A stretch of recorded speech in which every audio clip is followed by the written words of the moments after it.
2006. Somewhere in Silicon Valley, a conference room at Intel headquarters.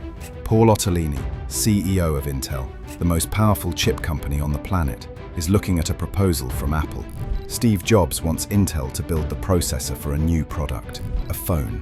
Not just any phone, a revolutionary device that will combine a mobile phone, an iPod, and an internet communicator. Jobs is calling it the iPhone. Otellini's team has run the numbers. The deal doesn't look good. Apple wants the chips at a price point that barely covers manufacturing costs. The volume projections seem optimistic. $600 for a phone? Who's going to buy that? And even if it succeeds, it's just phones. A low-margin, commodity market.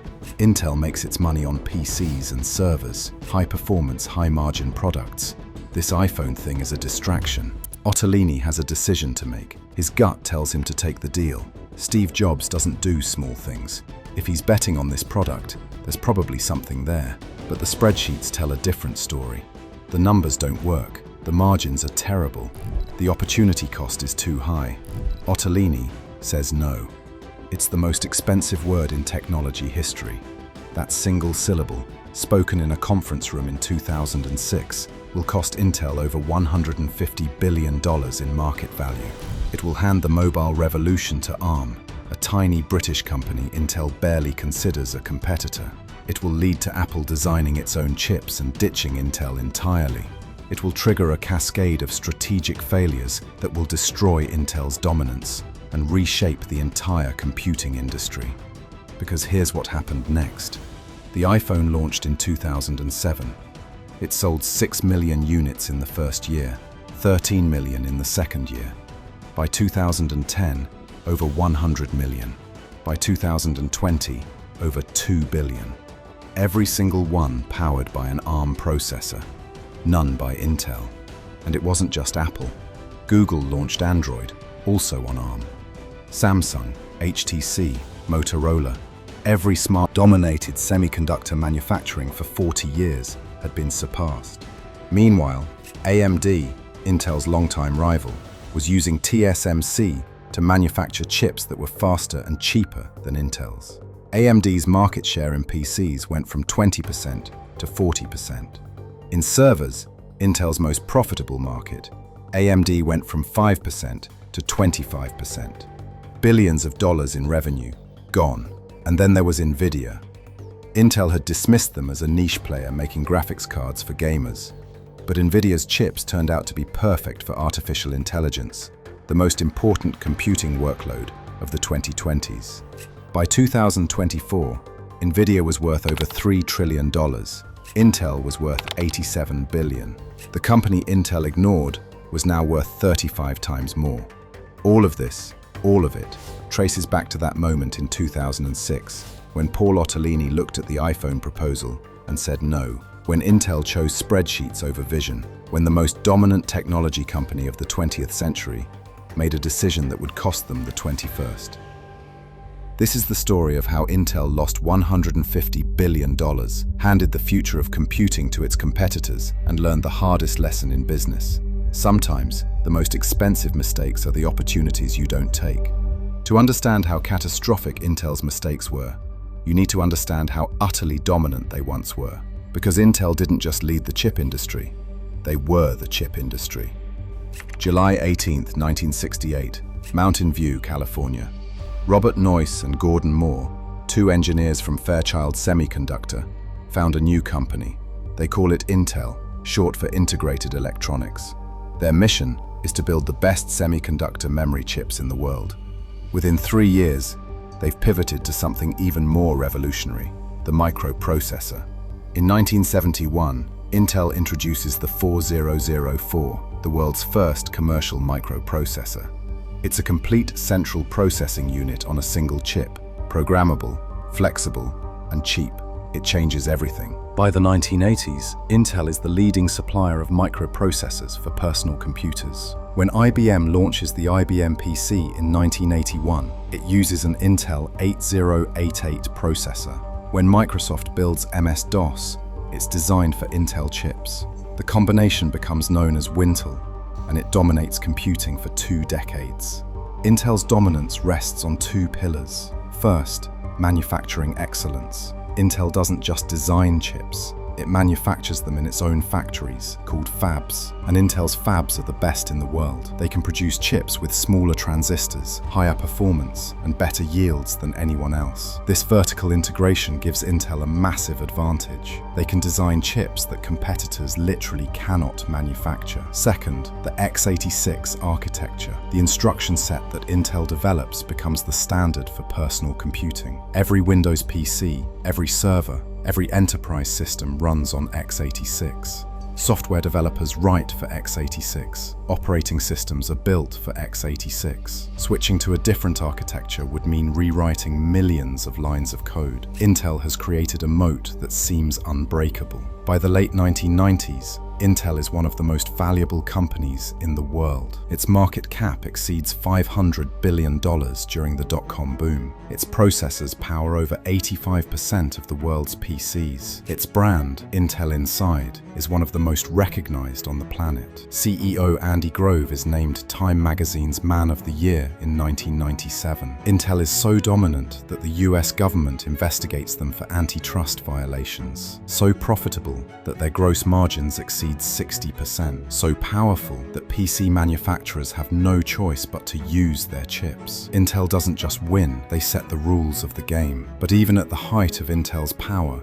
a threat is emerging. A threat so subtle, so seemingly irrelevant, that Intel's leadership doesn't even notice it. A small British company called ARM Holdings. ARM doesn't manufacture chips. They license processor designs to other companies, and their designs are based on a completely different philosophy than Intel's. Where Intel prioritizes raw performance, ARM prioritizes power efficiency. Where Intel builds complex, power-hungry processors for desktop PCs, ARM builds simple, low-power processors for embedded systems, digital cameras, portable music players, and mobile phones. Intel's leadership looks at ARM and sees a company playing in markets that don't matter. They're not wrong. In 2000, the entire mobile phone processor market is worth less than $2 billion. The PC processor market is worth $25 billion. Why would Intel waste resources on a low-margin, low-performance market when they dominate the high-margin, high-performance one? It's a logical argument. It's also catastrophically wrong, because Intel is about to make not one, but two decisions that will hand the mobile revolution to ARM. And the first one happens in 2005. Intel actually does have an ARM-based processor business. It's called Xscale, acquired from Digital Equipment Corporation in 1997. Xscale chips are used in PDAs, early smartphones, and embedded systems. They're not a huge revenue generator, maybe a few $100 million a year, but they give Intel a presence in mobile. But Xscale doesn't fit Intel's strategy. Intel is laser-focused on x86, on PCs, on servers. Xscale is a distraction. It's low margin. It requires different engineering expertise. It competes for resources with Intel's core business. So in June 2006, Intel's leadership makes a decision. They sell Xscale to Marvell Technology Group for $600 million. Internally, the deal is celebrated. Intel is shedding a non-core asset, getting a decent price for it, and freeing up resources to focus on what matters: PC and server processors, the markets where Intel dominates, the markets where the real money is made. 6 months later, Steve Jobs introduces the iPhone, and Intel realizes they've made a terrible mistake. They just sold the exact technology they need to compete in mobile, but it's too late. Xscale is gone, and Intel has no ARM expertise left. But here's the thing, even after selling Xscale, Intel still has a chance. Because before the iPhone launches, Steve Jobs comes to Intel with an offer. And this is where the second, even more catastrophic decision happens. 2006, Steve Jobs approaches Paul Otellini with a proposal. Apple is building a revolutionary new product, a phone that's also an iPod and an internet device. It will have a touchscreen, run a mobile version of OS X, and need a powerful but power-efficient processor. Jobs wants Intel to build it. But there's a problem. Apple's price point is low, very low. Apple wants to pay around the same price for iPhone processors as they pay for iPod chips, maybe $7 to $10 per chip. Intel's typical PC processor sells for over $100. The margins on the iPhone deal are terrible. maybe 10 to 15%. Intel's PC business has margins of 60%. Otellini's finance team runs the models. They project that the iPhone might sell 10 million units over its lifetime. At $10 per chip, that's $100 million in revenue. With 15% margins, that's $15 million in profit. It's not nothing, but it's also not meaningful for a company Intel's size. Intel's annual revenue is over $35 billion. 15 million is a rounding error. And there's an opportunity cost. Building chips for Apple means dedicating engineering resources, fab capacity, and management attention to a low-margin product, resources that could be spent on high-margin PC and server chips. The spreadsheet says it doesn't make sense, but Otellini's gut says something different. He's met with Steve Jobs. He knows Jobs doesn't do small things. If Jobs is betting the company on this iPhone, there's probably something there. And even if the iPhone only sells 10 million units, it gets Intel into mobile. It gives them experience with power-efficient designs. It opens the door to future opportunities. Otellini is torn. The numbers say no. His instincts say yes. He brings it to his executive team. They look at the projections. They see the low margins.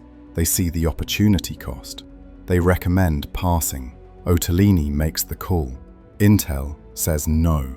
Years later, after retiring from Intel, Otellini will admit it was one of the biggest mistakes of his career.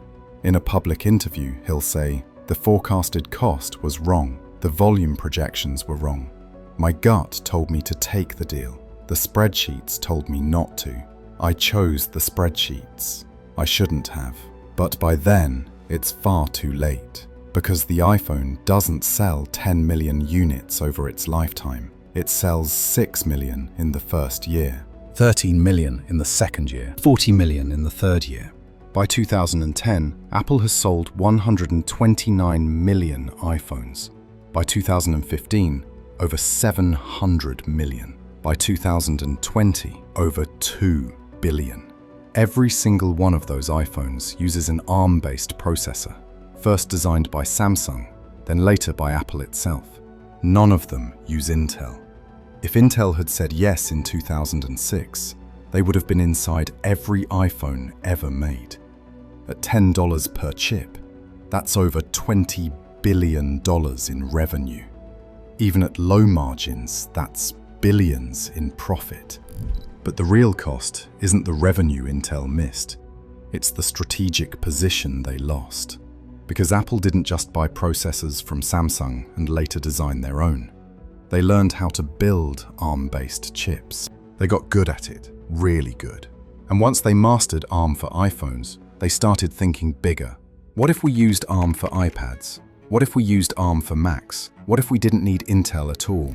Intel tries to respond. In 2012, they launch Atom, a new line of low-power x86 processors designed for smartphones and tablets. Intel spends billions on marketing. They subsidize phone manufacturers, paying them to use Intel chips. They partner with Motorola, Asus, and Lenovo to build Intel-powered Android phones. But it's too little too late. Atom chips are based on x86 architecture, designed for performance, not power efficiency. They drain batteries faster than ARM chips. They generate more heat. They're more expensive. And by 2012, ARM has a 5-year head start and an ecosystem of billions of devices. Every app, every operating system, every piece of software is optimized for ARM. Intel is trying to compete in a market where the standards have already been set, and those standards are ARM. By 2016, Intel gives up. They announce they're exiting the smartphone market. The company has spent over $10 billion trying to compete with ARM in mobile. They have nothing to show for it. Zero market share, zero revenue, just billions in losses, and a humiliating admission of defeat. But Intel's leadership isn't panicking. They still dominate PCs and servers. Those are profitable, stable markets. And Intel's manufacturing advantage means no one can touch them, or so they think. Because while Intel was distracted by its failed mobile strategy, something else was happening. Something that would prove even more devastating. Intel's manufacturing, the foundation of its dominance for 40 years, was falling apart. 2014, Intel announces its next-generation manufacturing process, 10 nanometer. It's supposed to launch in 2015. Smaller transistors, faster chips, lower power consumption. It's the next step in Moore's law, the principle that the number of transistors on a chip doubles every 2 years. Intel has followed Moore's law religiously for decades. It's the source of their competitive advantage. But 10 nanometer doesn't launch in 2015. Intel delays it to 2016, then 2017, then 2018, then 2019. 4 years of delays. The process is harder than expected. Yields are terrible. Defect rates are high. The technology isn't ready. Intel's engineers are struggling with a fundamental problem. As transistors get smaller, they become harder to manufacture. At 10 nanometers, you're dealing with features that are just dozens of atoms wide. Tiny variations in the manufacturing process cause defects, and Intel's approach, which relies on extreme precision and complex multi-patterning techniques, is hitting physical limits. Meanwhile, Intel's competitors aren't standing still. TSMC, Taiwan's semiconductor manufacturing company, is the world's largest contract chip manufacturer. Unlike Intel, TSMC doesn't design chips. They just manufacture them for other companies. Apple, Nvidia, AMD, Qualcomm, they all use TSMC, and TSMC is moving fast. In 2018, TSMC launches 7 nanometer production. It's ahead of Intel's 10 nanometer, which still hasn't shipped. TSMC's 7 nanometer process is more advanced, higher performing, and more power efficient than anything Intel has. In 2020, TSMC launches 5 nanometer. In 2022, 3 nanometer. TSMC is now 2 full generations ahead of Intel, the company that pioneered semiconductor manufacturing, that wrote the book on how to build chips, has been surpassed by a contract manufacturer in Taiwan. This is catastrophic for Intel. For 40 years, Intel's competitive advantage was manufacturing. They could build chips that competitors couldn't. But now, TSMC can manufacture smaller, faster, more efficient chips than Intel, and they're doing it for Intel's competitors. Apple is the first to capitalize. In 2020, Apple announces that it's ditching Intel processors in Macs and switching to its own ARM-based M-series chips, manufactured by TSMC. The M1 chip, Apple's first in-house processor for Macs, is faster and more power efficient than Intel's best laptop chips, and it's 2020, it's down to 70%. By 2024, 60%.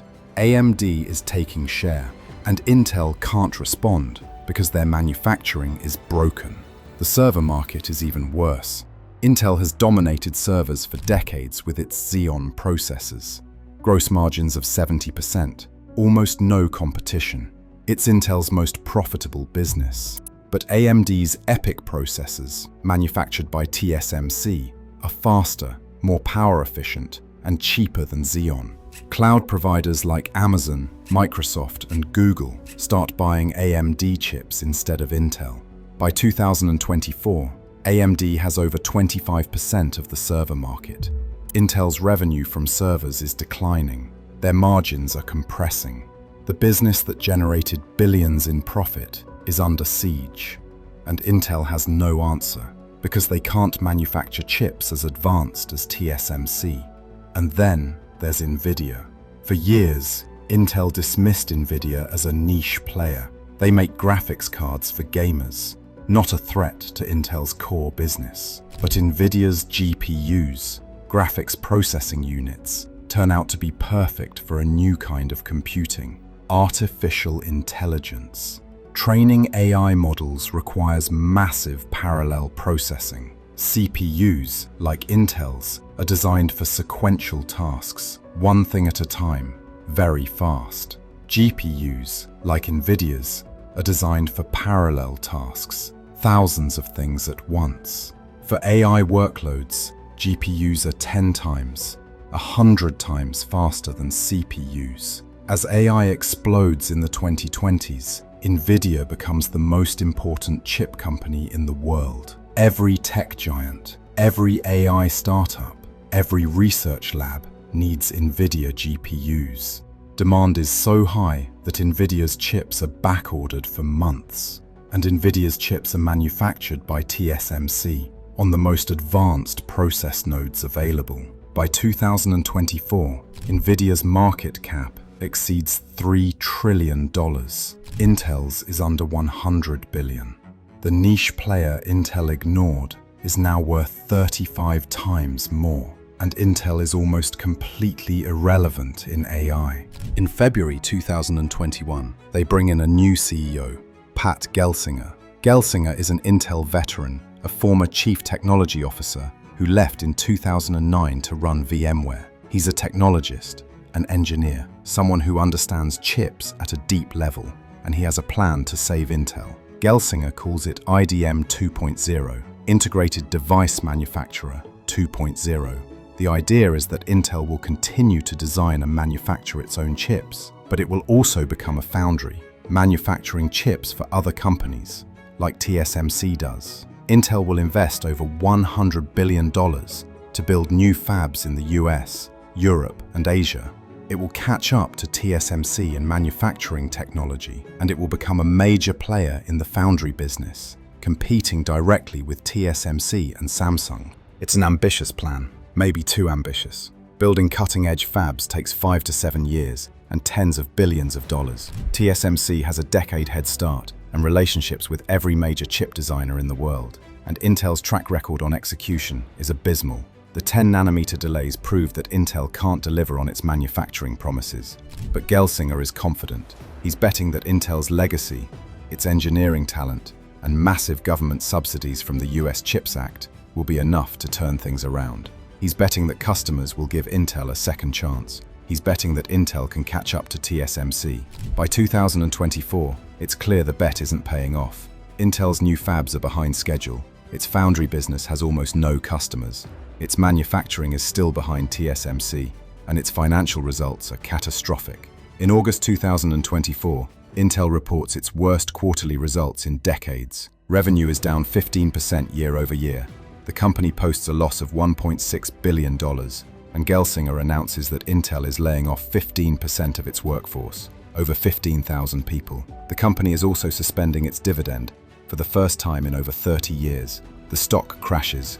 It falls to its lowest level in over a decade. Investors are furious. Analysts are downgrading. And in November 2024, Intel is removed from the Dow Jones Industrial Average, replaced by Nvidia. It's a symbolic moment. The company that defined computing for 40 years has been replaced by the company that defines the future. Intel's collapse is not just a corporate failure. It's a case study in how dominant companies lose their way, how rational decisions, made by smart people, can add up to catastrophic failure, how optimizing for short-term profits can destroy long-term competitiveness, and how missing one opportunity, saying no to one deal, can trigger a cascade of consequences that reshape an entire industry. The numbers tell a story that's almost unbelievable. In 2007, when the iPhone launched, Intel's annual revenue was $38 billion. Apple's was $24 billion. Intel was worth $150 billion. Apple was worth $120 billion. Intel was bigger. But the iPhone wasn't a niche product. It was the future, and Intel missed it. And that miss led to Apple designing its own chips, which led to Apple ditching Intel in Macs, which led to Intel losing its most prestigious customer, which exposed Intel's manufacturing problems, which led to AMD taking market share, which led to Intel's decline in servers, which led to Nvidia dominating AI without Intel, which led to Intel losing $150 billion in market value. One decision, one word, no, and everything changed. The lesson here isn't just about Intel, it's about the nature of disruption. Intel wasn't disrupted by a better x86 processor. They were disrupted by a different architecture, ARM, in a different market, mobile, that they dismissed as irrelevant. By the time Intel realized mobile mattered, ARM had a 15-year head start and an ecosystem of billions of devices. This is classic disruptive innovation. The new technology starts in a low-end market that the incumbent ignores. It improves over time, and eventually it's good enough to challenge the incumbent in their core market. ARM started in mobile phones. Now ARM processors are in laptops, servers, and data centers. They're competing directly with x86, and in many cases, they're winning. Intel's response to disruption was too little, too late. Atom processors were a half-hearted effort. The Mobileye acquisition, $15 billion for a self-driving car technology company, hasn't moved the needle. The foundry strategy is trying to catch up to a competitor that has a decade head start. The brutal truth is that Intel may never recover its former dominance. The computing industry has moved on. The future is heterogeneous computing, custom chips designed for specific workloads, AI accelerators, ARM processors, GPUs, not general-purpose x86 CPUs. Intel's core product is becoming less relevant every year, and the geopolitical implications are staggering. The fact that over 90% of the world's most advanced chips are manufactured in Taiwan, just 100 miles from mainland China, is a strategic vulnerability. The US CHIPS Act, $50 billion in subsidies to build fabs in America, is a direct response to Intel's failure. If Intel had maintained its manufacturing lead, there would be no need for government intervention. But Intel failed, and now taxpayers are paying to rebuild an industry that Intel let slip away. Can it compete with TSMC? Can it win back customers? Can it become relevant in AI? No one knows. But here's what we do know. Intel's mistakes created the world we live in today. A world where ARM processors power billions of smartphones. A world where TSMC manufactures the most advanced chips on the planet. A world where Nvidia dominates AI. A world where Apple designs its own chips. A world where Intel is no longer the center of computing. Intel didn't just lose market share, they lost control of the future. And it all started with one word, spoken in a conference room in 2006. No. That's the $150 billion mistake, and it changed computing forever.